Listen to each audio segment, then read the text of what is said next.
Hey, I caught him with his nose. Welcome to your daily dose. My name's Robert. Sorry, Greg. Mhm. And we're talking all things Parkinson's. And guess what? People with Parkinson's blow their nose too. Here, just to make it equal. Yeah, got people without Yeah, Parkinson's, they do it too. There, now we're on the same page.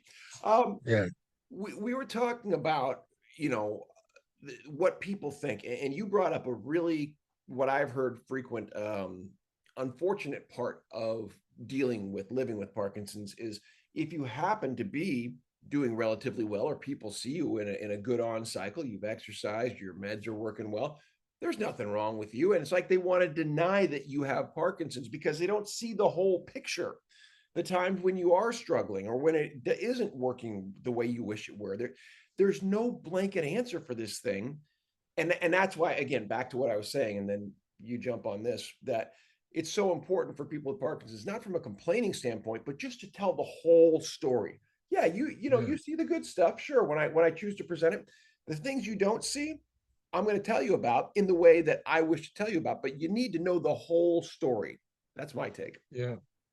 Well, and I think one of the real critical parts is getting to the point of yourself understanding Mm, that oftentimes we want to try and look the other way. You don't like to stare your mortality too long in the eyes, or he might wink at you.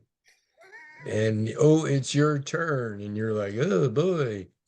So I think one of the things that really helps is if more people could help people diagnosed early, people that are early in their diagnosis with Parkinson's, to answer the question, why me?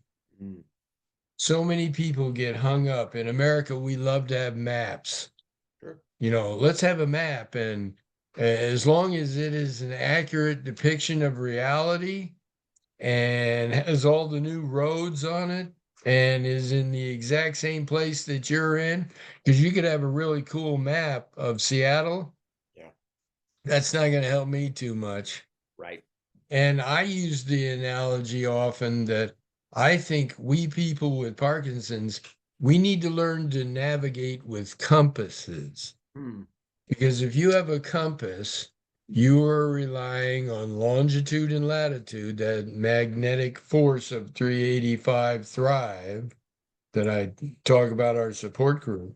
Yeah. So that, if you want to get somewhere, you just need to know the coordinates. And if you know how to use a compass, you're going to get there.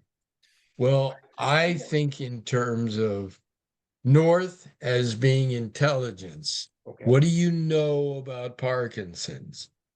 With the caveat that you have to be careful that, as Albert Einstein said, there's no such thing as intelligence, just varying degrees of ignorance.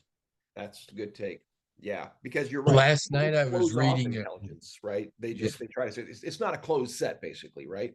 right. Yeah, go ahead. I Sorry. was reading an article last night that said, uh-oh, they figured out now that they have better technology that axioms, which forever have, kind of look like your hand. So you have the major portion of the nerve and then the dendrites, and they touch the axioms of the other.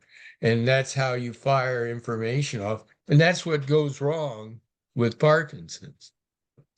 Well, the study that I was just reading said, uh-oh, we've always thought of it as these long, hollow tubes. Uh-huh. We think that it's more like pearls, a pearl necklace, and that the information gets lost in the pearls as it's going out Oh, I the see. dendrite. You have to look close enough to see the way, as opposed to the, yeah, you assume Right. from farther With this away. Yeah, I got you. with this new technology, they can literally see. I mean, you are talking about things that are 100th the thickness of a human hair. Yeah, the nano. Yeah. Yeah, so no wonder they haven't gotten it. They haven't had the technology to see it. But Well, it that's exactly what happens with people with Parkinson's. that's right. You have to You look know, if you, closer is the bottom line, right? And that's the kind of know thyself that you were bringing forward, because your version of Parkinson's is yours. And like you said, it's uncomfortable And that's where I think you, as a support group leader, are so extraordinarily important, because you provide that safe, brave space for people to do that sort of exploration, right? To open up to themselves, not to be fed what someone else's version is necessarily, but to be able to explore safely what theirs is. That is the incredible value of a support group to me. Look, we got Mhm. to get back, come back, because support groups are their own thing, and I want to get your thoughts on the All In. We were there together a few weeks ago, Okay. so let's come Hmm. back to that. We'll do one more episode. Sure. Okay. All right.